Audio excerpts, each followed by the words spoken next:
Alors, Erev Tov. Erev Tov, Koulam, Baruch Hashem, on est à l'aube, à l'avant-l'aube, on va dire, de Purim. Donc, on va faire un bon shiur partagé, Bezat Hashem, avec mon ami Yigal. On va parler de Purim, essayer de comprendre un petit peu ce que c'est que Purim. Pas Purim, comme on a l'habitude de l'entendre, mais essayer de trouver un petit peu des choses un petit peu nouvelles à sortir. D'où vient Purim, pourquoi Purim.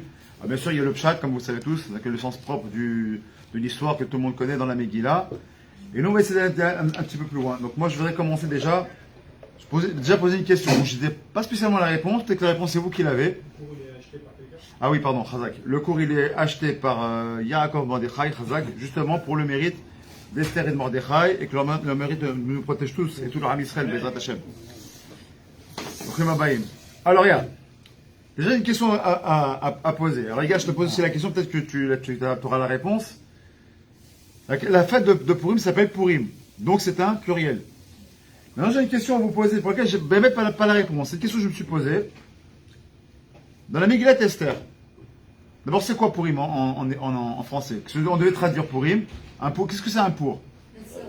Un sort, un tirage au sort exactement, d'accord? Pas un sort dans le sens du sortilège, mais un tirage au sort dans le sens qu'est-ce qui va sortir de là, d'accord? Donc c'est un sort. Combien de sorts ils sont sortis? Combien de fois il y a eu un tirage au sort? Il est fait. Donc s'il y a eu une fois, c'est un singulier. Pourquoi la fête de Purim s'appelle Purim? Par définition, on aurait dû dire pour la fête de pour. Pourquoi Purim? Première question que je me pose. Deuxième question que je me pose, encore une fois, je n'ai pas spécialement la réponse. On va essayer peut-être, avec l'aide de Dieu, Bezat Hashem, le fait qu'on va parler tous les deux, et peut-être vous aussi, peut-être qu'on aura un élément de réponse. Deuxième question que je me pose, c'est finalement le tirage au sort. Bon, il est important, mais quelque part, c'est un point de détail. Si on regarde la Megillah, le tirage au sort, c'est à un moment donné, il y a un tirage au sort, voilà, ça va tomber le 13 Adar, on va aller à Shmid, la Rogue, et la Bed et Am Israël, Shalom. Ok, c'est vrai. Mais à côté de ça, il y a toute l'histoire, il y a le festin, il y a toute l'histoire qui va autour. Pourquoi Dafka on appelle ça Purim? Pourquoi pas Chaga Geoula, Chaga, je sais pas, Chaga Megillah, Chaga Esther? Un autre nom, pourquoi Dafka le pour? C'est la première question que je me pose. Alors, je ne vais pas revenir là-dessus parce que ça s'était dit, redit chaque année, et puis je pense qu'il y a beaucoup de choses que vous avez déjà entendu. Tout le monde sait que Purim, Kippurim, d'accord, il y a une relation entre Purim et Kippurim.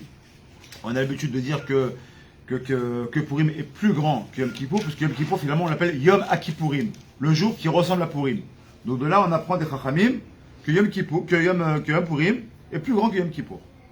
Alors, une des réponses qui est donnée, pourquoi? Parce que, c'est avec, entre guillemets, la peur, c'est Yemim Noraim. Et là, c'est au contraire, on est on est vraiment dans la joie la plus totale. On va boire, on va manger, on va s'amuser. Justement, c'est ça le lien, c'est qu'on soit proche de la matérialité, alors que à Kippour, au contraire, on se coupe de tout. Alors en disant ça, ça va donner peut-être un élément de réponse de Purim. Parce que justement à Kippour, on a aussi un tirage au sort.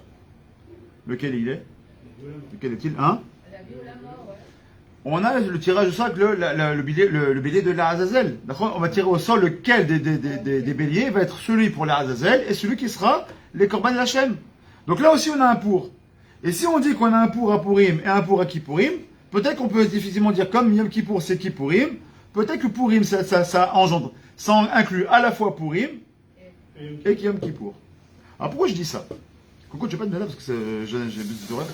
Je fais Alors déjà, quel rapport avec Kippour? Vous savez qu'on a un lien avec Yom Kippour. C'est quoi le lien qu'on a avec Yom Kippour déjà? C'est dans le festin lui-même. Combien de temps il a duré le festin? Alors. Exactement. 3 jours? Qui dit mieux? Mademoiselle. Vous pouvez monter, hein. Vous savez pas? C'est marqué noir sur blanc dans la Megillah, hein. 180 jours. 180 jours. Écoutez ce qu'on est en train de dire.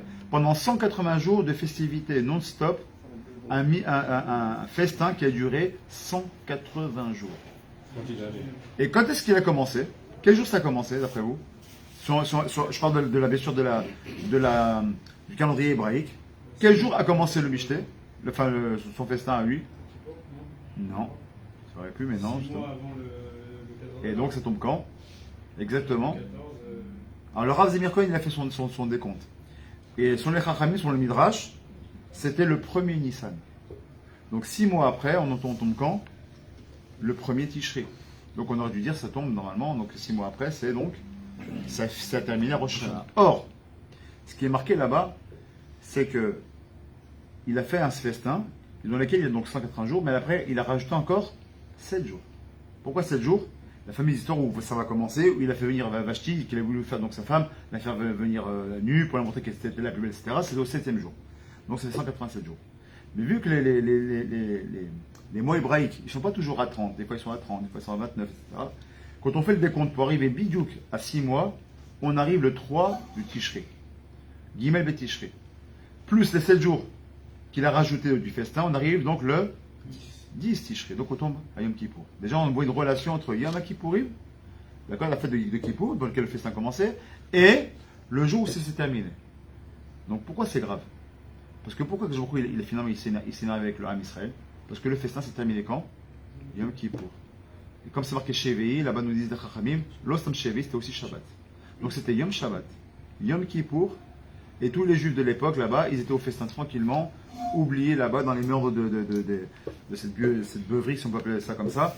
D'accord, ils ont transgressé à la fois Kippour et à la fois Shabbat, etc. avec toute la saleté qu'il y a pu avoir dans ce festin-là. Donc on comprend maintenant pourquoi il était cohérent. Très bien. Ça c'était un petit préambule. Maintenant, avant de tout ça, j'aimerais qu'on revienne un petit peu et qu'on essaie de voir, vous savez qu'il y a une notion dans la Torah de Troufa Kadma Lamaka. D'accord? C'est-à-dire qu'à chaque fois, Akadosh Baruch Hu, ou bien les Chachamim, les Tzadikim, vont faire en sorte de toujours préparer le terrain pour que quand il va y avoir un problème, on a la Troufa. Avant qu'il y ait une maladie, eh ben on va prendre un cadeau, un médicament qui va guérir la maladie. D'accord? Quand on était plus jeune, on a tous pris les vaccins du tétanos, machin, pas pour l'avoir, mais justement pour ne pas l'avoir. Donc Troufa Kadma Lamaka. Et là, je vais revenir sur l'histoire. Je vais revenir un petit peu loin.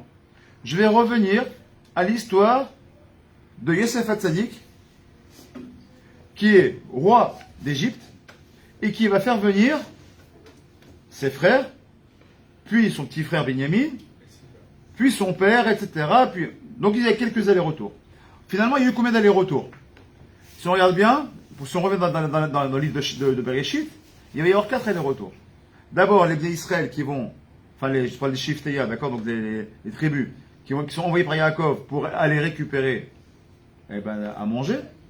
Là, Yosef leur dira, ok, vous voulez à manger, il n'y a pas de problème, allez-moi votre frère. Donc ils vont aller pour manger, repartir pour chercher leur frère Benyamin, repartir avec Benyamin, avec l'histoire qui va être gardée là-bas, vous venir récupérer Yaakov, pour revenir ensuite, et retourner encore une fois pour enterrer Yaakov à Marat Marpella, et revenir en Eretz Yisraël là-bas, où ils finiront là-bas. Très bien. Donc il y aura 4 allers-retours.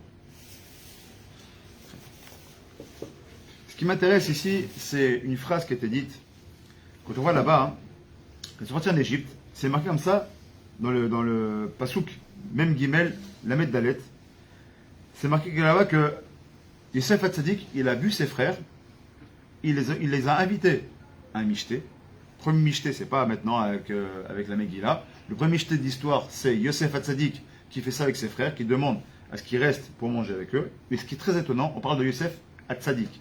Il est Shifteya. Volontairement, j'appuie bien là-dessus. On parle donc de Tzadikim. On ne parle pas d'un d'entre nous ici qui pourrait tomber dans l'alcool. Et là-bas, c'est marqué quoi? Nilkechu le Seouda, Bebet Yosef, Sheba, écoutez bien, Achlou, Chatou Yayin, Vishtakechu Imo. Ils sont venus, ils ont mangé, ils ont bu du vin jusqu'à s'enivrer. Et là, je dis, oh, stop. Vous savez de qui on parle là? On parle de Yosef Hatzadik. Tzadik est sur de là. S'il y a bien un tzadik qui porte bien son nom, c'est Yosef Hatzadik. Alors on parle de Yehuda, qui aura toute la lignée des Melachim. On parle là-bas de Reuven. On parle de on parle de Lévi et Shimon. On parle d'Igdolim, on parle des enfants de Yaakov. Ma putain, Yosef Hatzadik, toi, qu'est-ce que tu fais? Tu fais un michté? Ok, tu veux faire un michté, t'as reconnu tes frères, ils t'ont pas reconnu. C'est là. Tu veux faire un michté, tu te fais un kiff. Mais jusqu'à se boire et jusqu'à s'enivrer, c'est le mouvan. Alors, bien sûr, quand on parle de ce Yosef Hatzadik, on est obligé de se dire qu'il y a quelque chose qui est derrière. On est obligé de se dire quelque chose de beaucoup plus profond que ça. On va essayer de comprendre. Et il vient nous dire comme ça. Yosef Hatzadik, il a demandé à ce qu'on vienne s'enivrer. C'est quelque chose qui est, on dit en hébreu, qui est mégouné, qui est pas beau, qui est honteux même. Et pourquoi? Il dit comme ça. Madoua mitakesh Yosef atzadik, shashevatim yavohu itam et Mediamin. Il dit pourquoi est-ce que pendant ce michté-là, il les a saoulés et il leur a demandé de faire venir Benyamin, les Mitzrayim. Et Yosef, lo yadash Yaakov a vu Yitzhak kokar atzarav. N'oubliez pas que Yaakov, lui, il croit que Yosef est mort. Donc il est en plein deuil. La Shekhina l'a même quitté. Le seul qui lui rappelle les souvenirs de Rachel, avec la femme qu'il aimait plus que tout, qui est Nifteret, le fils le fils aîné de Rachel, qui est Yosef, qui a priori a été bouffé par une bête féroce. Ce qui lui reste, c'est Binyamin.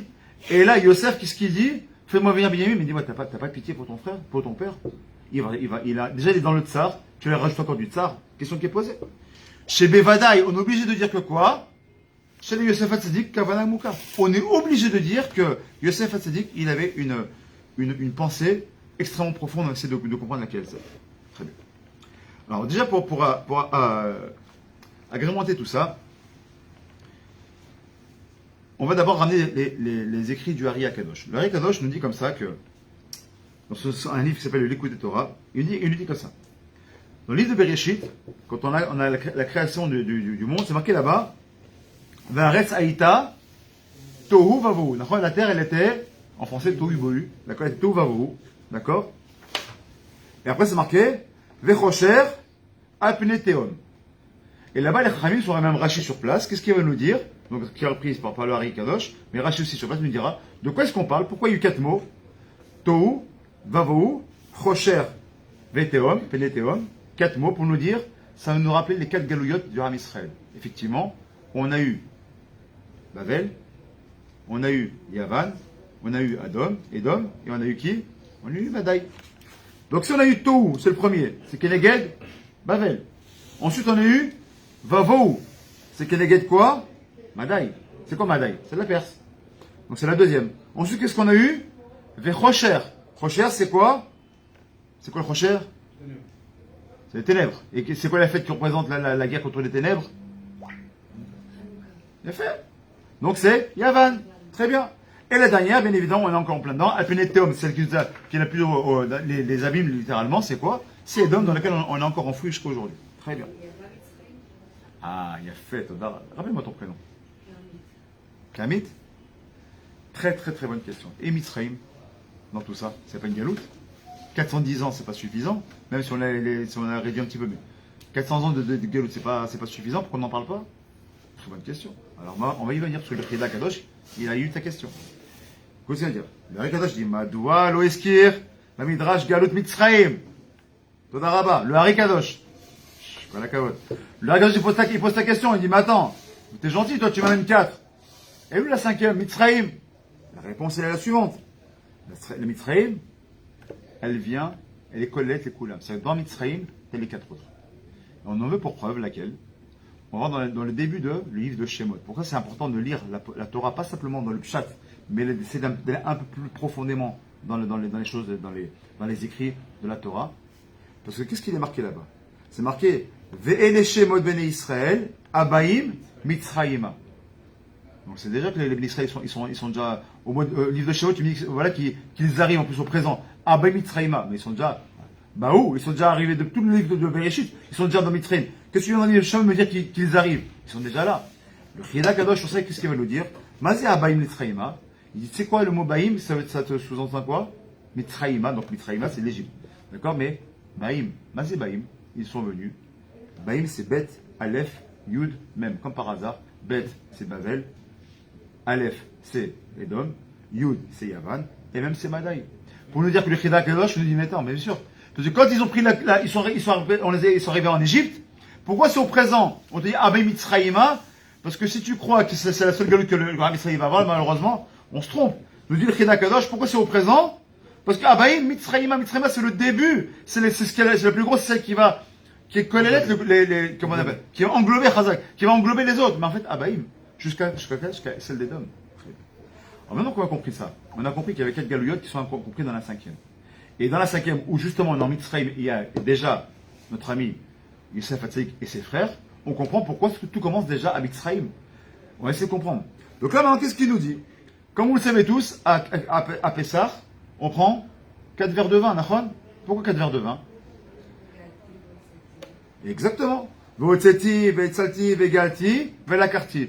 4 mots, pardon, en ce qu'on appelle ça les Arbel et Shonot. Il y a eu 4 mots qui ont été utilisés dans la Torah pour nous dire qu'on a été sauvés. Littéralement, on a été sortis, on a été sauvés, on a été délivrés, on a été pris. D'accord? Ces 4 verres qui ont été choisis, qui ont été pris, Kenegen, les 4 verres de vin qu'on va boire pour rappeler les Arbel Galuyot. Quand est-ce qu'on prend les 4 verres de vin qui rappellent les 4 Galouyot? À Pessah. Donc, encore une fois, dans Pessah, on vient rappeler les autres Galouyot. Très bien. Alors maintenant, ce qui est important, c'est de dire que In, Matsinu, Shashevatim, Yardou, les Mitzraim, Arba Paim. Comme je vous l'ai dit, on a vu dans la Torah donc que les tribus sont descendues 4 fois en Égypte. La première fois, Pam Rishona, Yardou, les Mitzraim, les Knot voient, ils sont pris la première fois, comme je disais tout à l'heure, pour prendre à manger, mais en même temps, ils sont ressortis pourquoi? Pour aller chercher Binyamin. Donc la première fois, on vient chercher à manger et on repart donc on arrête Israël pour récupérer Binyamin. Donc la deuxième fois, on vient pour faire quoi? La deuxième fois, on vient pour revenir avec qui? Avec Binyamin. Toi, d'abord, au moins une qui suit. On revient avec Binyamin, d'accord? Et on va redescendre. Et après, on ressort pour aller chercher Yaakov. Ensuite, on va remonter une troisième fois avec Yaakov. Et on va ressortir pour l'enterrer. Et on va revenir une quatrième fois. Et on va y rester là-bas jusqu'à que les dernières tribus vont terminer là-bas. Donc la deuxième, c'est quoi? Si on se rappelle, c'est quand ils sont revenus d'Eretz Israël avec Binyamin. C'était la deuxième. Si maintenant vous avez bien suivi, qu'est-ce qu'on a dit au tout début du Tohu, Vavohu, d'accord? Rocher Impne Teom. Tohu, on a dit c'était Bavel. Vavohu, on a dit c'était Madaï. D'accord? Tohu, Vavohu, Madaï. Madaï, c'est quoi? C'est où Madaï? On dit Paras ou Madaï. Mazé Paras, la Perse. C'est quoi la Perse? C'est l'Iran. Dans quel pays ça se passe la Megillah, Tester? En Iran. Maintenant, comme vous le savez tous, c'est marqué comme ça quand on parle de Mordechai à Tzadik. Qu'est-ce qu'on dit? Mordechai, Hayehoudi, Ish, Hayehoudi, et à la fin c'est marqué Ish, Yemini. On dit pourquoi Yehoudi et Yemini? Chaim nous explique parce qu'il vient de 2 grandes entités. Il vient d'un côté du côté maternel, il vient de Yehuda, et du côté paternel, il vient de Binyamin. Et d'où on a la connotation de Binyamin. Pourquoi d'abord Binyamin s'appelle Binyamin? Parce que c'est le fils de sa droite. Littéralement, c'est comme ça que Yaakov il a appelé son fils. D'accord? Binyamin vient du mot Yamin. Donc Binyamin, c'est quoi? C'est justement la deuxième fois où on est rentré, où Yosef Asik, pardon, il a demandé au Shifteya de revenir monter avec Binyamin, l'Ostamin de monter avec Binyamin, parce que ce même Binyamin va être l'ancêtre, l'ascendant de Mordechai et Yehudi, qui viendra dans plusieurs générations plus tard pour se battre contre Aman. Selon le Ramat de Pano, c'est un livre qui ramène là-bas toutes les Gilgulim, etc. Nous dit le Ramat de Pano, qui est Aman? C'est le Gilgul de Esav. Maintenant, je vous pose une question. Vous savez on a eu un problème avec Yaakov. Yaakov et les tribus. C'est quand ils sont revenus là-bas, quand ils sont revenus de chez Lavan, en chemin, ils ont rencontré Esav. Et qu'est-ce qu'ils se sont fait là-bas? Ils se sont tous prosternés. Devant un rachat qui se prosterne. Toi, Yaakov, Avinu, le tzaddik qui sort de l'âme, toi et tes enfants, devant un rachat, vous prosternez. Sur ça, on leur considère comme une faute. Seulement, il y en a un qui ne sait pas prosterner, c'est qui? C'est Binyamin. Et pourquoi? Parce qu'il n'était pas né, tout simplement. Il n'était pas encore là. Donc, du coup, ce même Binyamin que lui n'était pas là, donc il ne s'est pas prosterné devant Esav, c'était le seul qui pouvait tout simplement combattre ce même Esav, qui est le Gilgul de Haman. Donc, comprenez pourquoi maintenant Haman et Mordechai, ils sont en guerre? Parce qu'on revient beaucoup plus haut. On vient en guerre en vérité entre Esav d'un côté, et Binyamin qui représente à la fois Yehuda et Binyamin, qui vont venir tout simplement combattre tout simplement ce même Esav. Et c'est pour ça que, comme par hasard, pourquoi toute la Megillah va commencer? Parce qu'il y a un juif sur 127 provinces. Imaginez-vous ce que c'est 127 provinces. Ça veut dire des millions de juifs dans le monde. Tout le monde Allahu Akbar devant Haman. Tout le monde se genouille. Il y a un juif qui ne s'agenouille pas. Pour ça, Haman, ça passe pas. C'est bloqué là. Et pourquoi? Mordechai dit, je ne mets pas. Mes frères, ils sont prosternés devant toi. Moi, au grand jamais, je vais me prosterner devant toi. Pour ça, Haman, qui est donc Esav, va vouloir la mort. la shmid, la robe, la bête et Am Israël, une Shoah en un jour. Pourquoi? Agava. Donc là, on commence déjà à rentrer un petit peu plus dans le moule, dans ce que je vais vous apporter, pour montrer que finalement, la Megillat Esther, c'est pas ce qu'on croit, c'est pas un instant T, voilà une petite histoire qui arrive. C'est beaucoup plus grand. Mais non, on arrive à comprendre. Pourquoi Yosef Hatzadik, il a demandé à ses frères de revenir avec Binyamin, pas Hachanot qui, bien sûr qu'il sait que ça va faire du tort à son père. Avant, il y a des choses, il y a des tikkunim à faire. Et le tikkun, il faut que ça soit entre les frères. Le tikkun, il faut que ça soit, Bezrat Hashem, à travers Binyamin. Et le Binyamin, il faut qu'il vienne, Betsar, il faut qu'il monte en Égypte. Parce qu'on a dit tout à l'heure que l'Égypte englobe toutes les autres galouillottes, dont la deuxième qui est Madaï. Et c'est pour ça que, comme par hasard, les Shiftaya, les tribus vont monter, vont descendre et monter en Israël, descendre en Égypte, monter en Israël, 4 fois. L'Ostam, Keneged, les 4 galouillottes, il faut faire un tikkun par rapport à ça. Alors, je continue un petit peu, avant de passer la main à notre ami Zataché Migal. Donc, maintenant qu'on a compris ça, on voit de ces sections, ce qu'il nous a apporté. Alors, on va continuer. Et qu'est-ce qu'il nous dit ici? On voit que Yaakov, quand il fait revenir son frère, il a vu la Bdoucha qu'il a vu Binyamin en lui, il va lui offrir 5 habits. Vous vous rappelez ça? À tous les frères, il va donner un certain nombre de cadeaux. À Binyamin, il va donner des cadeaux superflus. En l'occurrence, Chamesh Khalifot. Là, on se pose la question, mais dis-moi, toi, Yosef, tu as été banni par tes frères parce que Yaakov, a priori, il a fait du. Comment on appelle ça? Comment on dit en français? Le favoritisme. Il a fait du favoritisme. Il t'a favorisé toi par rapport aux autres frères. Et les frères, ils ont eu la kina, ils t'ont mis de côté. Tu fais la même erreur. Tes frères, ils sont là. C'est encore bancal. Et toi, devant eux, qu'est-ce que tu fais? Tu donnes 5 khalifot à Benyamin. Et aux autres, tu leur donnes qu'une seule khalifa. Pourquoi pourquoi tu fais cette chose-là? Alors, les Chachamim nous disent pourquoi. Écoutez bien pourquoi. Parce que là-bas, c'était une achana de Purim. Et pourquoi? Donc ça, les Chachamim nous disent que c'est marqué là-bas que quand Mordechai, il va, à la fin de la Megillah, il va mettre une bonne claque à Aman, tout le Hémet va ressortir. On voit qu'il a reçu 5 éléments. Bigde Malchut. Ça revient là-bas. Je les ai plus dans la tête. Si voilà, ils sont là. Voilà, il est. C'est une chanson. Mordechai yatsa milifne amelech. Faut pas chanter parce qu'il va pleuvoir, déjà il pleut.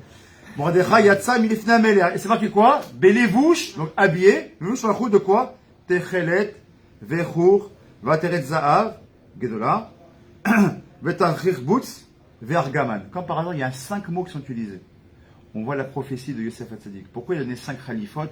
Parce que c'est Keneged les 5 mots qui seront utilisés plus tard, Bezrat Hashem, quand à Achashverosh, il va donner la Malchut, qui est le Mishneh Lameler à Mordechai, qui va devenir le vice-roi finalement. D'accord? Donc il va donner quoi? Un Libush Malchut. D'où on a vu ça? On voit la petite coute maintenant de Yosef Hatzadik. On comprend maintenant pourquoi est-ce qu'il a fait ce Mishneh. Il s'est enivré, parce que quand c'est marqué dans la Gemara, qu'il faut qu'on arrive à s'enivrer, Al Shaloyada. C'est pourquoi on fait plus la différence entre Mordechai, Arour Amal, Gabour Mordechai. Ad Kedekar.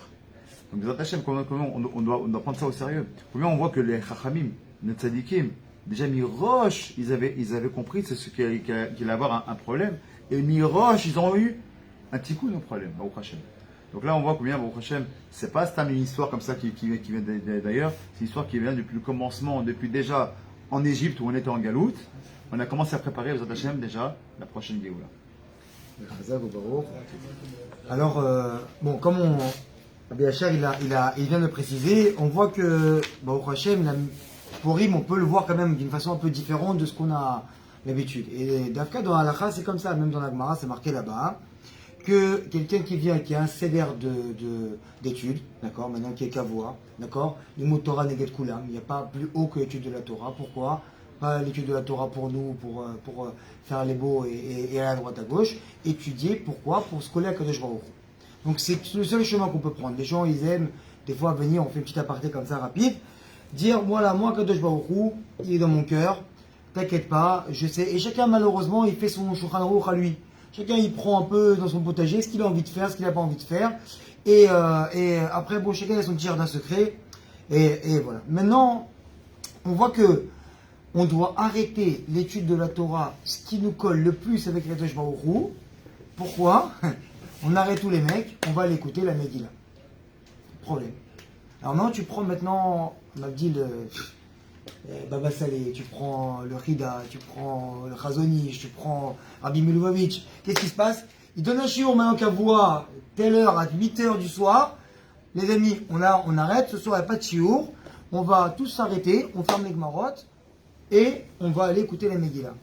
Ok, pas de problème. Maintenant, toi, tu viens, tu vois le rabbi qui va écouter la Megillah. Tu dis, je sens que tu es rabbi, on va voir qu'est-ce que c'est donc plus intéressant que ce que le shiur qu'il va nous donner. Alors, il y avait comme ça, une fois, un roi qui avait bu et qui avait tué sa femme. Donc, il a retrouvé une autre femme et qui était donc juive, qui était mariée avec son oncle. Et tu vois comme ça que... on voit que c'est une histoire comme ça qu'on peut raconter à nos enfants le soir avant de dormir. Et bien mec, c'est quand on prend comme ça d'un côté un peu à reculons, et ben c'est une belle histoire qu'on peut raconter avec une belle fin. Et Vena pour vous, comme on a dit au début. Donc il y a eu tout un comme dans un bon film, un Mavdil, tout un mauvais présage.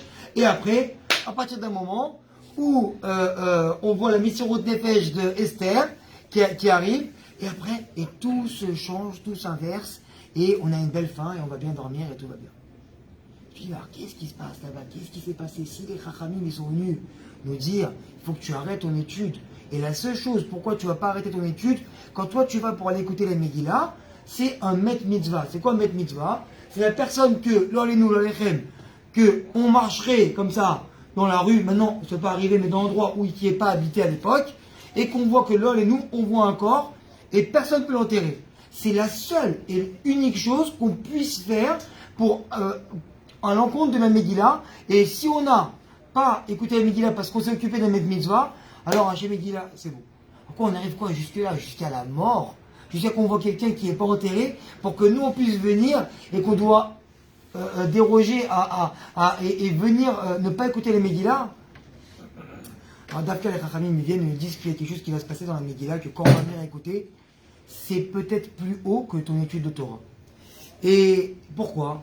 Parce que Aman, qu'est-ce qu'il a? Il est venu voir Rajverosh, il lui a dit, tu sais, il fallait bien maintenant, parce que Rajverosh, en vérité, par là, ce que les gens ils savent, il est encore pire qu'Aman. Lui, ce qu'il voulait, c'est tuer, en fait, tout celui qui vient et qui pourrait lui prendre la couronne. Comme on sait très bien que dans chaque pays jusqu'à aujourd'hui, tout le monde, malheureusement, je ne sais pas si... je vais pas me faire un peu tirer les oreilles quand je vais dire ça, mais c'est un peu dans la tête de tout le monde, que quand les juifs ils vont quelque part, Ras Shalom, ils viennent, ceux qui ont pris tous les magasins, ceux qui ont les plus riches. Quand on a fait une étude comme ça, et qu'on allait voir les gens, et on demandait, vous savez combien sont Israël, quel pays, comment est grand et combien d'habitants ils sont? Combien je sais pas, alors 3 milliards, 2 millions d'habitants, des chiffres. Quand j'ai 2 millions d'habitants, genre 20 millions d'habitants, 70 millions d'habitants en Israël. Mais tu dis, mais pas du tout. Pourquoi? Parce que les gens, en fait, sont tous les jours juifs, Israël, juifs, ils ont, alors, à la tête des banques. Et en fait, donc, tu viens te faire une image. À Rajverosh, il avait cette image-là, des juifs qui venaient, qui prospéraient dans son pays, et qui disent, mais attends, mais à la fin, ils vont prendre ma couronne. C'est pour ça qu'à Rajverosh, il avait une phobie de quoi? Qu'on vienne, parce que c'était pas un roi à la base. Il est venu, il a pris, donc c'est pas arrivé comme une hiérarchie. Il a pris la malchoute, d'accord? Et c'est pour ça qu'il voulait se marier d'ailleurs avec Vashti, qui était la fille de Belshazzar, la petite fille de Nabuchodonosor, et qui est elle avait la malchoute. Alors il dit, moi je vais me marier avec elle, d'accord? Et au moins j'aurai comme ça des enfants et un sang royal. Mais qu'est-ce qu'il avait peur tout le temps lui? C'est pour ça que quand on voit aussi, comme ça dans la Megillah, que Esther elle est arrivée et elle n'a pas été appelée par le roi. C'était une mission Route Nefesh énorme pour elle, parce qu'elle pouvait être tuée. Pourquoi? Parce que le roi, il avait tellement peur qu'on vienne le tuer, qu'en fait, il avait fait un jardin autour de son royaume, et il disait aux gardes, tout celui qui n'a pas été invité, vous me le montrez et on va le tuer. Pourquoi? Ça veut dire qu'il veut me tuer. Et en fait, il vivait comme ça dans une phobie.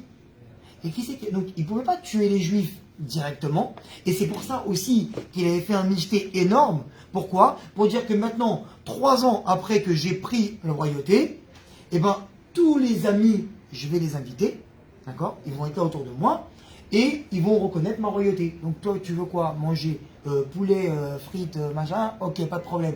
Toi, tu veux quoi? Entrecôte saignante, pas de problème. Ils donnaient tout ce qu'ils pouvaient donner de meilleur pendant les 180 jours en dehors de Shushan. Et après, on reste en famille. On est dans les jardins. Donc là, l'endroit où j'ai le plus peur aux invités, avec, donc, tout Shushan. Mais à Shushan, il y avait qui là-bas? La plupart des gens, c'était des juifs. Le rov de gens qui habitaient à Shushan, c'était des juifs. Et comment il est arrivé à Shushan, le roi? Il voulait faire un trône. Comment? Comme, ça c'est connu, Shlomo HaMelech. Parce que Shlomo HaMelech, il avait un trône avec des articulations, avec des animaux. À chaque fois qu'il montait, en fait, un escalier, toujours dans la même phobie, il y avait un lion qui gardait. Après, il montait, il y avait un aigle qui gardait son trône. Et en fait, plus il avançait comme ça permettait, en fait, derrière ça, de voir que moi, Arachvérosh, je suis le maître du monde, d'accord, 127 nations. Et maintenant, qu'est-ce qu'il y a? C'est que derrière ça, je vais faire un trône pour que même celui qui veut physiquement ou mentalement me prendre ma couronne ou prendre ma place ne pourra pas. Qui c'est qui a inventé ce trône-là? Shlomo HaMelech. Alors il a dit, faites-moi le même. Ils sont les artisans qui peuvent faire le même trône que Shlomo HaMelech. Mais c'est à Shushan. Alors ils ont construit ce trône-là, énorme. Et qu'est-ce qui s'est passé là-bas? Il avait lui à Babel son royaume. Et bien il s'est dit, alors ramenez-moi ce trône-là qu'il est prêt. Mais il y a un problème, pourquoi? Il n'est pas transportable. Pourquoi? Mais il est énorme, il n'y a aucune machine qui puisse le transporter. C'est comme si qu'aujourd'hui vous dites, on va implanter un immeuble ici à Ashdod à la City, et en fait non, bah tu sais quoi? Mets-le-moi de l'autre côté avec une bête s'il te plaît. Non mais attends, on peut pas, on te casse un petit morceau, on te ramène si tu veux. Mais prendre un immeuble et te transporter directement, c'est impossible. Donc le trône d'Achashverosh, c'était pas possible de le transporter. Donc qu'est-ce qui s'est passé? Eh bien c'est pas grave. Je vais prendre mon royaume et je vais venir à Shushan. Et en fait, donc, il a fait son royaume à Shushan parce qu'il y avait un trône qui était là pour lui. Pourquoi? Pour préserver sa royauté. Et il a fait ce mishté-là pour que tout le monde puisse venir et dire, voilà, maintenant, c'est ma place. Je suis à Achashverosh, j'ai ma femme qui est, elle, reine, donc Vashti, et en fait, je vais venir, je vais, entre guillemets, la dompter, excusez-moi du terme, d'accord, pour dire que c'est moi qui gouverne maintenant et c'est moi qui est le seul roi légitime ici. Très bien. Oui. Mais là, ça me dérange, mais à partir du moment où il tue sa femme, pourquoi il n'est pas éjecté par la famille royale de l'autre côté? Non, il a pris la royauté. Mais maintenant, il devait légitimer que, en fait, il était vraiment roi. Parce qu'à n'importe quel moment, n'importe quelle personne aurait pu venir et dire, écoute, de toutes les façons, toi, tu n'es pas un roi, tu vas tomber. Donc lui, en fait, il s'en fichait, que ce soit Vashti ou une autre personne. Même si, attention, hein, il a adoré Vashti. C'est-à-dire que même quand elle était plus là, il a fait il a coupé la tête, il a fait une statue d'elle qui mettait dans sa chambre et il voulait une femme qui ressemblait à Vashti. Mais maintenant, qu'est-ce qui se passe par rapport à ça? C'est que lui, il voulait juste légitimer. Il s'est dit, si une reine se marie avec moi, c'est que même elle sait que même si je ne suis pas de son royal, et ben en fait, je mérite la royauté. C'est pour légitimer, simplement. D'accord? Donc tout le monde savait que ce n'était pas un roi de son royal, qui n'est pas mis d'une hiérarchie royale, mais quoi? Il voulait tout faire pour légitimer, parce que en fait, il avait simplement un mal-être.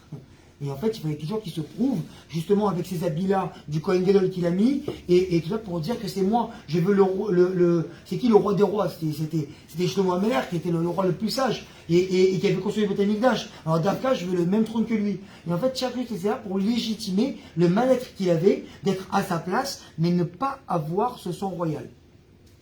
Donc maintenant, qu'on revienne à l'histoire rapidement, il voulait détruire donc, et anéantir tous les juifs, parce que les juifs, Baruch Hashem, quand ils sont dans l'endroit, comme il a dit tout à l'heure, il a rappelé à Bachar, que Yosef Hatzadik, tu le mets avec son père, et ben ce sera le plus intelligent et le plus sadique de tous ses frères. Et ben tu le mettras en prison, et ben c'est celui qui réussira le plus en prison, même en prison là-bas, s'ils sont partis le prendre, le chercher, et pourquoi? Parce qu'il avait Akadosh Baruch Hu avec lui tout le temps.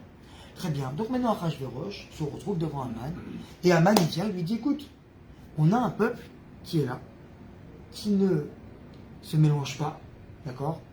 On sait que dans la Rame, malheureusement, ou heureusement, c'est pas comme on avait expliqué la dernière fois, qu'on n'a pas le droit de se marier avec une fille qui n'est pas juive. Pourquoi? Parce que c'est Rem qui l'ont instauré comme ça, et que pas parce que Chas Shalom qu'on dit que les gens qui ne sont pas juifs sont moins bien. C'est juste simplement que Akadosh Baruch Hu a fait qu'on a un peuple et qu'on doit avancer avec nos coutumes, nos minagim, sans les perdre. Très bien.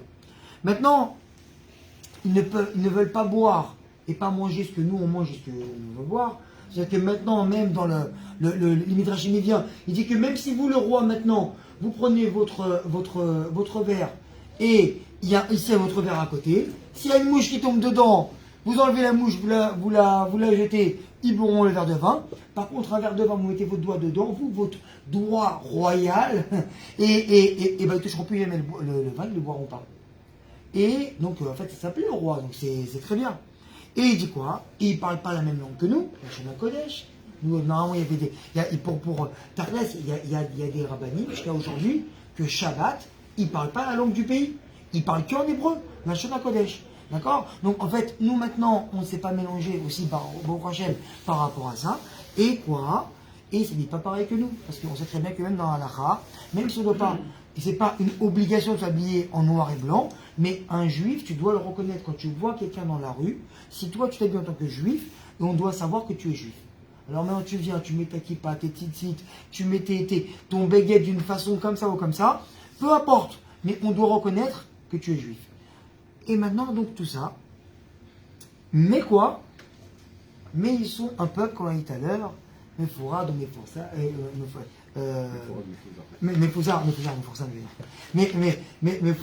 Fourad, et quoi? Donc c'est quoi? C'est que c'est un peuple en fait qui est dispersé. Et ben en fait, qu'est-ce que ça nous apprend cette histoire-là? Pourquoi maintenant tu es venu écouter la Megillah, mais toi tu as laissé ton étude de Torah, et tu as laissé ton étude de la Kabbalah, et tu es venu ici écouter la Megillah, et parce que qu'est-ce qui va te rentrer cette Megillah-là? Elle va te dire, écoute, tu peux ne pas te mélanger, tu peux manger cachère, tu peux faire ta Torah, tes mitzvot, tu peux venir, tu fais ce que tu veux. Mais Baba, si tu es dispersé, si toi, chez toi, à la maison, quand ta femme elle dit un mot de travers, tu réponds et que tu dis, ouais, c'est pas pour moi. Quand on te fait une remarque dans la rue, que tu viens et que tu réponds à la personne et que tu lui dis, écoute, elle n'a rien à voir avec moi celle-là, ouais, je fais ce que je veux et je me garde cette place-là et je n'ai rien à cirer, entre guillemets, excuse-moi du terme. Et que toi, en fait, tu viens et que tu fais ta Torah, tu fais tes mitzvot, parce que tu vas manger ta petite cache-croûte comme il faut, parce que tu viens venir faire, moi, je fais faire mes mitzvot, ça veut dire quoi? Donc, comme on dit tout à l'heure, la cache-croûte, que je vais donner mes halachot à la maison et je vais faire tout ce qu'il y a à faire dans le papier que je vais être nickel comme il faut. Mais que de l'autre côté, qu'est-ce qui se passe? Que quand je vois mon frère juif qui vient et qui rentre, qui a besoin de quelque chose, et ben en fait, je vais faire semblant de ne pas le voir, baisser un peu la tête et marcher. Quand tu vois que toi, tu es pressé pour aller au travail, ou aller chercher tes enfants à l'école, et que tu as vu qu'il y avait ton ami qui avait un pneu crevé, et que, en fait, bizarrement, quand tu es à la synagogue, et ben, tu parles d'Allah avec lui, il n'y a pas de problème, parce que tu veux te faire un bon nom et parce que tu veux être propre devant tout le monde. Mais qu'est-ce qui se passe? C'est que quand tu vois maintenant dans la rue qu'il a un problème, ou peut-être que son pneu est crevé, ou qu'il y a une autre histoire, qu'est-ce que tu vas faire toi? Parce que tu es pressé, ou parce que tu n'as pas envie, parce qu'il fait froid, ou parce qu'il pleut, tu passes ta tête et tu roules et tu avances. Alors la Megillah, elle veut te rappeler que quoi? Elle veut te dire que exactement ce qu'il a dit à Man. Elle dit, mais Baba, mais ils font tout, la Torah, les mitzvot, ils font tout. Mais tu sais c'est quoi leur point faible? C'est qu'ils sont des foussards. C'est que les uns, ils ne sont pas avec les autres. Parce que c'est ça le problème. Parce que quand nous, on aura compris ça, alors on aura le Beth Amikdash, parce que la Sinatrinam, elle est venue de ça. Parce que dans le Beth Amikdash, on faisait les mitzvot. on faisait la Torah, et il était là. Mais qu'est-ce qu'il y avait? Mais nous, on n'était pas au rendez-vous. Ça veut dire quoi? Que nous, on s'est oubliés les uns avec les autres. Alors, Baruch Hashem, que maintenant on vient, et qu'il y a une ascension, et qu'il y a une augmentation de Torah, et que tout le monde, Baruch Hashem, on voit autour de nous, que la plupart des gens, Baruch Hashem, ils avancent, et qu'ils font Shabbat, ils font Mitzvot, ils font tout. Mais il y a une chose qu'on a oublié. C'est que quand on verra un frère juif qui est devant nous, et qui a des agissements qui ne sont pas bons, alors, et qu'on va commencer à les tester, alors là, je me veux dire, alors ta Torah, tes mitzvot et tout ça, tu peux les mettre de côté, parce que ça ne m'intéresse pas. Moi, ce que je veux que vous soyez ensemble. Alors, tu as le droit de voir quelqu'un en face de toi qui fait des choses qui ne sont pas bien, ses agissements, tu as le droit de les détester, mais lui, sache qu'il peut faire tes chouvas à n'importe quel moment. C'est pour ça qu'on ne peut pas dire la shonara sur les gens. Pourquoi? C'est la vérité. Quand on vient, des fois, les gens ils viennent, Tarles, Et tu viens, ah, t'as vu ce qu'il a fait? T'as vu, il a fait honte devant tout le monde. Ah, t'as vu, il a parlé mal à sa femme. Ah, t'as vu, il a pris une canette de coca, il l'a acheté dans la rue. Comme ça, même pas, il l'a mis dans la poubelle. T'as vu ça, ça. Il a fait ça. Oui, il a fait ça. Il a fait. Mais pourquoi tu ne peux pas lui dire qu'il a fait ça? Tu sais pourquoi tu ne peux pas dire qu'il a fait ça? Parce que chaque juif, à n'importe quel moment, il a le droit à quelque chose qui est extraordinaire, qui est un cadeau du ciel, qui s'appelle la teshuva. Donc ça veut dire que la personne maintenant qui vient, qui a volé quelque chose dans le sac d'une personne, d'accord, et qui est parti. Quand maintenant on parle d'une autre personne, il n'y a pas de problème, mais quand on parle d'un juif, à partir du moment qu'il est venu, qu'il a volé ce que tu veux dans le sac de cette personne-là, et qu'il a marché, peut-être que 3 minutes après, 2 minutes après, 1 seconde après, il a fait teshuva et il s'est dit waouh, qu'est-ce que j'ai fait? Pourquoi j'ai fait ça? C'est la dernière fois. Et toi, qu'est-ce que tu fais maintenant? Toi, de l'autre côté, tu es en train de dire ah, tu sais quoi? Mais lui, c'est un voleur. Mais encore il y a 5 minutes, il a volé dans le sac de la femme. Mais que je me dit dans le ciel, mais c'est fini, c'est plus un voleur. C'est pourquoi? Parce qu'il a fait teshuva. Parce que quand tu fais teshuva, tu n'es plus à la même place. Tu passes de rachat à tzadik. C'est qu'on peut acquérir son lamaba en 1 seconde. Donc qu'est-ce qui se passe? Quand toi tu viens maintenant que tu as fait tes chevaux sur une chose, et bah t'es plus là-bas, tu es autre part. Donc t'es plus le voleur, c'est terminé, c'est plus toi. Donc qu'est-ce qu'il est en train de dire l'autre? Il est en train d'accuser quelqu'un d'une chose que c'est fini, il n'a plus fait. Alors à partir de là, qu'est-ce que nous on doit faire? On doit juger les gens avec Kafsrout. Et on doit venir, et quand on lit la Megillah, on doit comprendre qu'il y a des choses à l'intérieur de la Megillah que nous on va comprendre. Une épice qui va être à l'intérieur, que quand on va écouter la Megillah, elle va être beaucoup plus haute que l'étude de Torah que nous on va faire. Vous savez pourquoi? Parce que c'est le Zman d'écouter la Megillah maintenant. Toi, tu arrêtes tout ce que tu fais, tu vas là-bas, tu laisses tout et tu écoutes la Megillah, cette histoire enfantine, entre guillemets, qui est très jolie à écouter, qui n'apporte peut-être pas grand-chose, à part, comme on a vu maintenant au prochain avec Simedi Hacher, que la Megillah va beaucoup plus loin que ça, mais même si tu la prends toi au premier degré, sache que Kadosh Baruch Hu, à ce moment-là, il va te rentrer quelque chose que quoi? Que tu vas pouvoir, Bezrat Hashem, aimer beaucoup plus ton prochain que ce qu'il y avait avant. Mais à condition que quoi? Que tu rentres avec, comme il dit Rabbi Nachman et comme on le rappelle souvent, un shachat amorim. C'est que tu rentres à l'intérieur en disant, moi je suis venu, bet mimout, simplement, venir écouter les Megillah. Pourquoi? Parce que Baruch Hu va demander de le faire. Simplement. Et on voit qu'à l'intérieur de la Megillah, il n'y a pas de miracle, il n'y a rien. Mais qu'est-ce qui se passe? On voit que derrière ça, comme on avait expliqué la dernière fois, Kadosh Baruch Hu, il vient et il agit, et il agit, et il agit dans notre vie, à chaque moment. Mais qu'est-ce qui se passe? Mais nous, maintenant, qu'est-ce qu'il y a? On doit prendre la Bible Mimout, on doit avancer, on ne doit pas se poser des questions maintenant. Oui, mais attends, je vais faire ça demain, et comment je fais pour payer mon loyer? Et regarde la facture que j'ai reçue, et ça, pourquoi? C'est comme avec sur la Megillah. Toi, tu viens écouter, tu t'assois comme un enfant, tu écoutes ton petite histoire. Pourquoi? Parce qu'Hachem, il a demandé. Alors, dans la vie, toi aussi, je vais passer ma vie avec des hauts et des bas, mais je vais la passer comment? Bessimcha. Et pourquoi dans la Megillah, Tafka là-bas, on doit être Bessimcha? Pourquoi? Parce que Hachem a demandé de passer ce moment-là, Bessimcha. Maintenant, ce qui doit arriver, il va arriver, devant Hachem. Bon. Alors, juste comme ça pour presque terminer, je pense. Hein.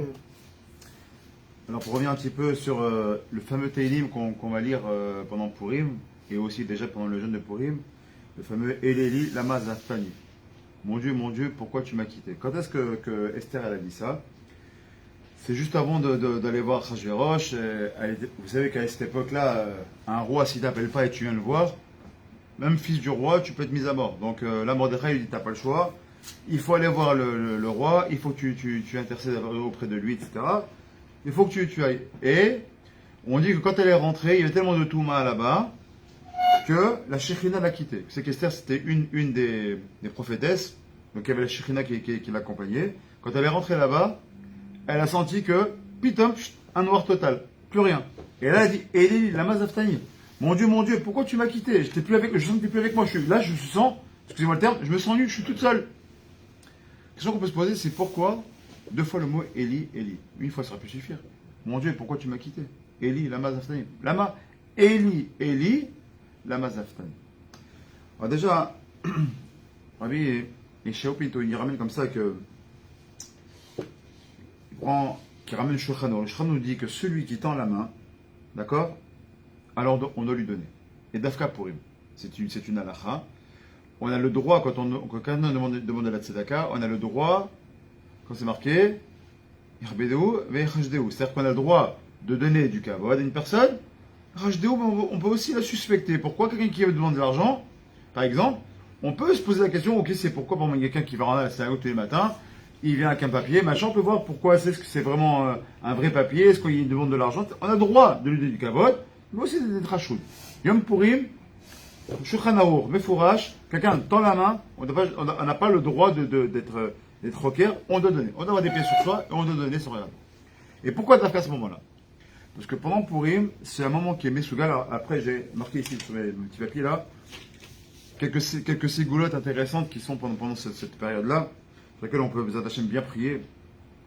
Et donc, il dit comme ça que toute personne qui tend la main, donc on va lui donner.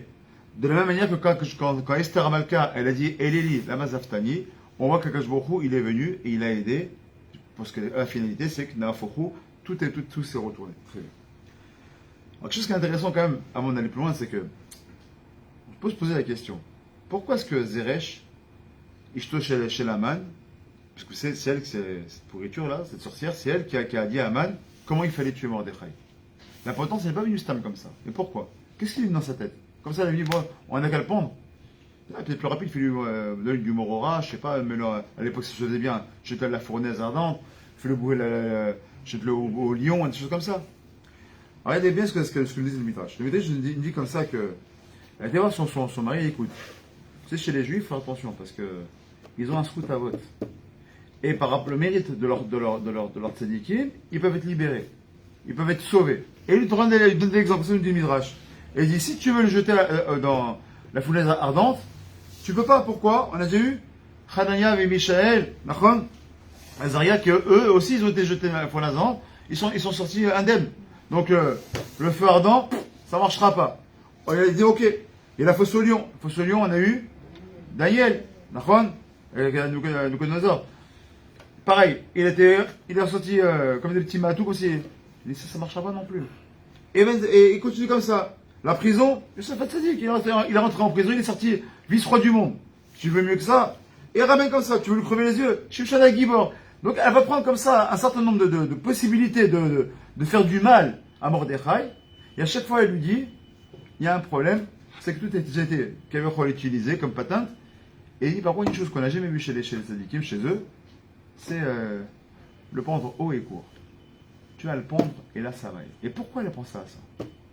Voilà ça, peut-être vous connaissez la folle histoire qui ramène dans la Gemara à l'époque de Rabbi Shimon ben Chattar. Ben Chattar, selon la Sougia là-bas, il habitait à Ashkelon. C'est les fameuses sorcières d'Ashkelon, vous avez entendu parler. Il y avait à Ashkelon, pas trop loin d'ici, il y avait là-bas des sorcières qui habitaient. Tout le monde avait très peur d'eux. Même Télévision, quand ils passaient là-bas, ils faisaient un grand détour parce qu'ils avaient très très peur de ces sorcières-là, qui avaient vraiment un vrai pouvoir maléfique. Et un jour, Rabbi Shimon ben Chattar, il dit bon, Nigmara Sipour, c'est pourri, là on va leur mettre une bonne tannée. On va aller sur place et on va les zigouiller une derrière l'autre. Et donc il a pris tous ses élèves. Il a dit regardez ce qu'on va faire. On va y aller chez elle. On va se déguiser en sorcier. On va aller chez elle. On va taper à la porte. Ils vont nous ouvrir. Et ce que je vous demande de faire, c'est de les soulever de la terre. Parce qu'il faut savoir que la terre, s'il y a la touma sur terre, c'est pour ça qu'on n'a pas le droit de marcher pieds nus sur la terre. Il faut savoir, c'est une halakha ça. On ne peut pas marcher pieds nus sur la terre, c'est pas bien. On passe sur le carrelage, il n'y a pas de problème. Mais sur la terre même, on ne doit pas marcher pieds nus. Et il dit, parce qu'il y a des métamés. Et qu'est-ce qu'il dit? Vous allez les soulever. Et quand vous les soulèverez, vous prendrez vos couteaux de vos fourreaux et vous les tranchez à la gorge. Et c'est ce qu'ils ont fait. Bon, en gros, je raconte une petite histoire. Très rapidement, ça n'a rien à voir avec la Megillah, mais c'est sympathique comme histoire. Donc, qu'est-ce qui se passe? Ils ont entendu un jour de pluie. Ils sont allés là-bas sous la pluie. Ils avaient prévu dans des sacs. Et dans les sacs, ils avaient mis du linge sec. Et comme il pleuvait des corps, etc., quand ils sont rentrés dans le préau de leur château, je ne sais pas comment ils habitaient, quand ils ont les appelés, ils ont vite changé leurs habits. Quand ils ont vu que la pluie qui tombait comme à trompe comme ça, et eux ils étaient secs, ils disent mais qui vous êtes? On est des sorciers, bah tu vois. Comment c'est prouvez-moi? Bah tu vois bien, la pluie qui adore, est-ce qu'on est mouillé? Ah ouais c'est vrai. Et ils les ont rentrés chez nous. Et ils les ont fait rentrer. Quand ils sont rentrés, je la fais très court, hein, ils sont rentrés, chacun de Rabbi Chattar plus chacun de ses talmidim ont pris les sorcières, les ont soulevées, ils ont coupé la tête, ils les ont liquidés comme ça. Pourquoi on raconte ça maintenant? C'est que Khamim, parce que c'est exactement ce que Zeresh, elle a été persuadée que Mordechai, c'était un sorcier. Elle était persuadée que Mordechai, il avait un pouvoir magnifique. Comment un juif, tel que lui, il peut faire face à mon mari, qui est l'homme le plus puissant du monde, après Achashverosh? Tout le monde, on disait le mot Haman, les gens tremblaient. Mais tremblaient de peur. Et lui, non seulement il ne trempe pas, il le regarde, il le toise, il fait exprès de marcher là où Aman va marcher, et il se prosterne pas, il dit, il y a un problème, il est trop sûr de lui. Certainement que c'est un sorcier, qu'est-ce qu'il faut faire? On va le décoller du sol. Donc c'est ce qui lui donne l'idée donc du ça. Non, pour revenir sur le Eli, Lama Zaftani, ils disent comme ça les Chachamim, que pourquoi il dit 2 fois le mot Eli? Parce qu'en réalité, le mot Eli, il faut savoir que David Améla nous dit que ce nom, qui est de la miséricorde, qu'on ramène à par exemple dans Tachanunim, va y avoir Adonai El Rachum Vechanun. C'est à la fois un Dieu de miséricorde et de Rachmanut. Mais marqué comme ça dans le Télim, c'est aussi marqué Ve'el Zoem Vechol Yom. C'est un Dieu qui peut être dur, enfin, Zoem, c'est-à-dire dans le sens un peu dur ou en colère, chaque jour. Attends, donc c'est-à-dire quoi le Shem El, Kel, ou bien il peut être pour le Chesed, comme c'est marqué Chesed El Kol Hayom, ou alors Ve'el Zoem Vechol Hayom. On voit que le mot El, le nom de Hachem, Kel, il peut être à la fois pour le Chesed, mais aussi pour le din. Donc on voit qu'en fait, qu'est-ce qu'elle a fait ici, Esther Amaka? Pourquoi elle dit Keli Lama Zaftani? Lama 2 fois. Pour te dire, le premier Keli, c'est quoi? C'est celui du Chesed. Boréolam, que le Shem Kel, qui représente le Chesed, soit avec moi, avec l'âme Israël. Et le Shem Kel, qui soit Zohem Bechol Yom, qui est dans la rigueur, qui soit avec le Umat Olam, avec les Goïm. Et il continue comme ça, il nous dit, et là, Omer, Sheyesh te kavanot, metzad echad hu chesed l'Israël, comme on l'a vu. Et le deuxième, c'est quoi? C'est Zohem, donc le din, contre qui? Contre les Umat Olam. Et c'est pour ça qu'elle utilise ce Shem-là, Pesat Hashem, pour pouvoir la force, Pesat Hashem, de le faire tomber. Donc quand on va venir, Pesat Hashem dit ici dans une des ségoulas qui a été ramenée ici par les Chachamim, le Kavayachar, pour ceux qui connaissent ce livre qui est fabuleux, dont j'en profite pour dire, Blineder, pour ceux qui voudront, uniquement pour les hommes, la nuit de mercredi soir à jeudi soir, on va essayer de faire venir avec 2-3 personnes ici, ou peut-être plus, un petit limoud, parce qu'il y a une notion kabbalistique d'étudier toute la nuit, de Chatzot Laïla, donc de Chatzot Laïla jusqu'au Nessachama, jusqu'au lendemain, d'étudier toute la nuit, Bezat Hashem, dont le Kavayachar, qui est assez important comme livre, qui est un peu appliqué à Kabbalah. Pour ceux qui peuvent venir, qui a des cochons de venir, une partie de la nuit, toute la nuit, ce qui peut venir, Bezat Hashem, il dit, nous on sera là. Et il nous dit là-bas le Kavayachar, celui qui veut Yeshua la colle, celui qui veut le salut pour tout. Il a besoin de quelque chose. Il a besoin pour la parnassa, pour trouver un mari, pour avoir des enfants, pour la santé, contre sa belle-mère, ce qu'il a envie. Tout ce qu'il a besoin. Yeshua de la colle, il nous dit comme ça. Celui qui a besoin de Yeshua, alors qu'ils disent le Télim, justement, ce qui est la Mlatzea Ayeta Shachar, le fameux là où il y a le Kelikili Bastaftani. Et ensuite, qu'il fasse quoi? Qu'il fasse Isbo des doutes. C'est-à-dire qu'il se mette de côté et qu'il demande à Kadosh Baruch Hu qui fait des bakashot. Mouftar le son le Kavayachar, qui est un livre de Kabbalah qui est un petit peu ancien, me dit il fait ce Teilim, il fait une bonne doute où il parle avec Borola, il parle avec Hachem, et il demande par rapport au srout de Mordechai et Esther, Bezat Hachem, il demande son srout, alors Bezat Hachem et Barar, il sera exaucé. Première chose. Le numéro du Teilim, c'est le Teilim 22, il me semble. C'est Teilim 22. Ensuite, ceux qui veulent une joie pour l'année entière, parce qu'on a dit, c'est bien, mais bon, c'est que le mois d'Adar, c'est sympathique d'être heureux le mois d'Adar, mais si je voudrais une simcha maintenant pour toute l'année, qu'est-ce qu'il nous dit ici? Celui qui veut une vraie simcha, alors qu'est-ce qu'il faut qu'il fasse? Il faut que pendant Purim, il rentre dans une simcha sans commune mesure. Attention, simcha, c'est pas Olilout. Olilout, c'est quand on boit et on se fend la tronche, c'est pas ça. C'est quoi? C'est de venir par exemple dans un michté, comme il va nous faire notre ami Igal, mettre de la musique, de danser, de boire Hacheloyada. Hacheloyada, c'est quoi? Comme je dis souvent avec mon ami, nous on boit toujours. Il faut boire 15 verres, Yudke. Tu sais pourquoi Yudke? C'est peut-être un secret que tu ne sais pas. Tu sais pourquoi Yudke, c'est un nom d'Hachem? Parce que qu'est-ce qui s'est passé? C'est que Aman, c'est un descendant d'Amalek. Et c'est marqué que qu'est-ce qu'il a fait lui? À la Kessia, il a cassé le Kissa Kavod, il a mis la Klipa, c'est-à-dire qu'il a réussi avec sa Touma de couper le nom d'Hachem, Yudke et Vavke. D'accord? Yudke et Vavke en entier, c'est le nom de la Rachmanou d'Hachem, c'est le chesed absolu. Amalek, il marche chez mauvais. Qu'est-ce qu'il a réussi à faire en mettant le doute dans l'âme Israël? Il a réussi à scinder, mettre Yudke en hauteur, donc c'est Hachem, Yudke, et Vavke qui représente le Dieu sur terre. il a séparé. C'est pour ça que la Shekhina, elle est encore en galoute jusqu'à aujourd'hui.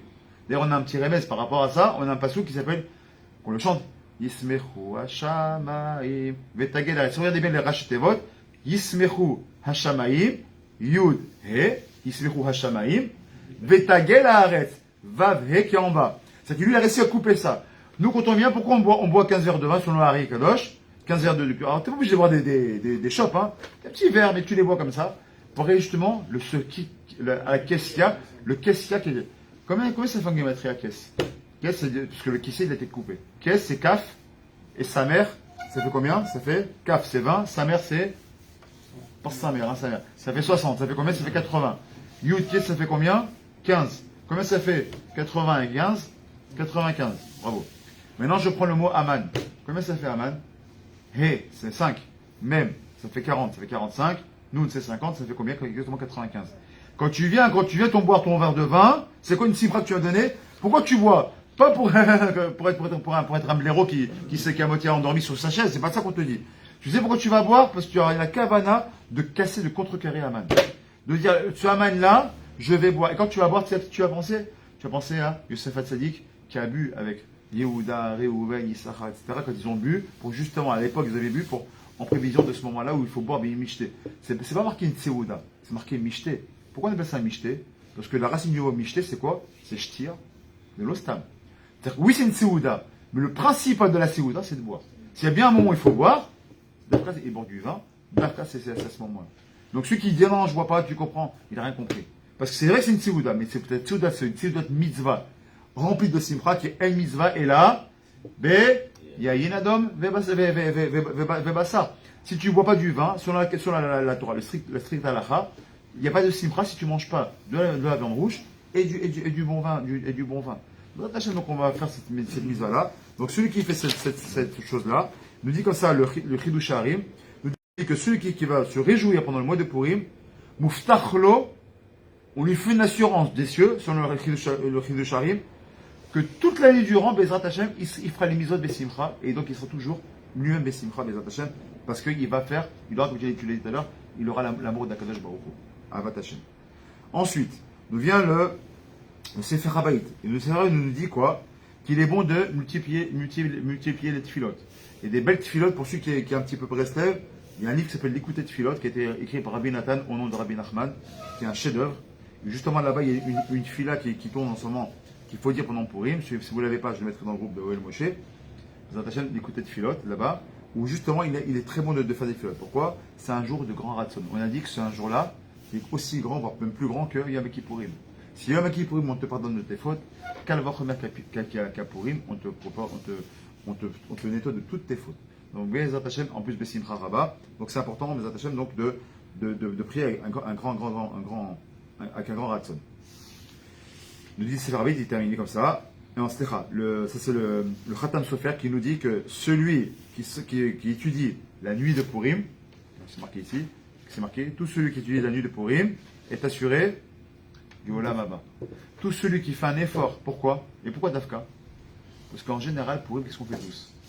On va sortir, on va lire la Megillah, on sort du jeûne, un petit peu mal à la tête, on est fatigué, le lendemain il y a le Mishté, il y a Mishloch Manot, Matat Leyonim, etc. Il y a pas mal de choses à faire, on est en famille, alors on peut se reposer.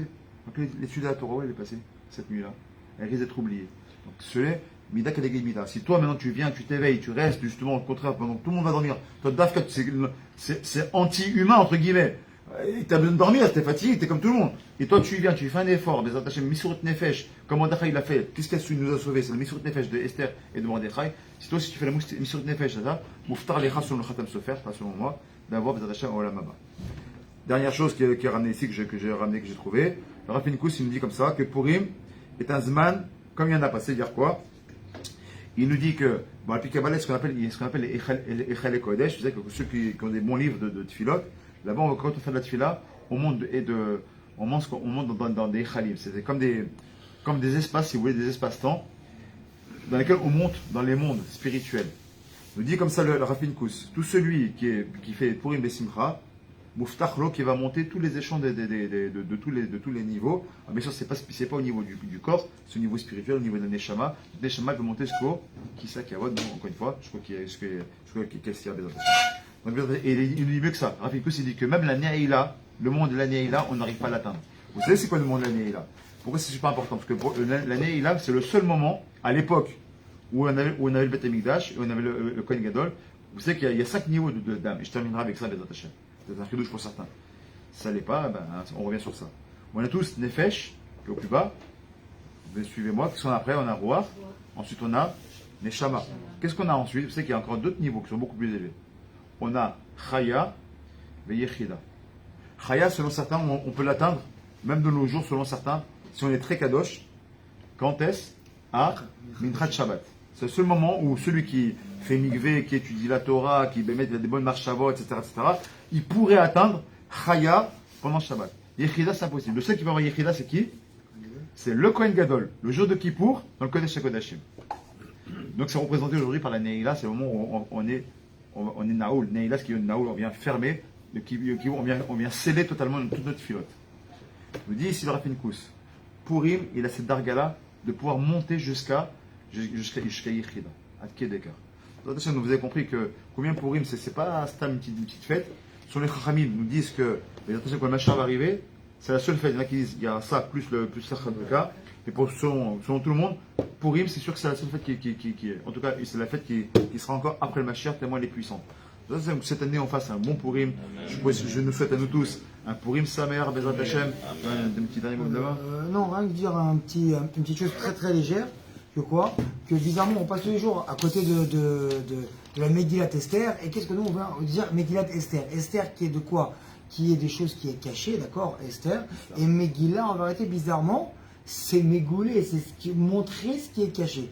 Et c'est exactement ça pour finir, je vais dire encore un petit mot vers Hachem. Mais le quoi, c'est que de comprendre que quand on va lire cette Megillah, quand on va faire la fête de Purim, d'Afka, il y a des choses qui sont cachées, qui vont nous être dévoilées, vers Hachem.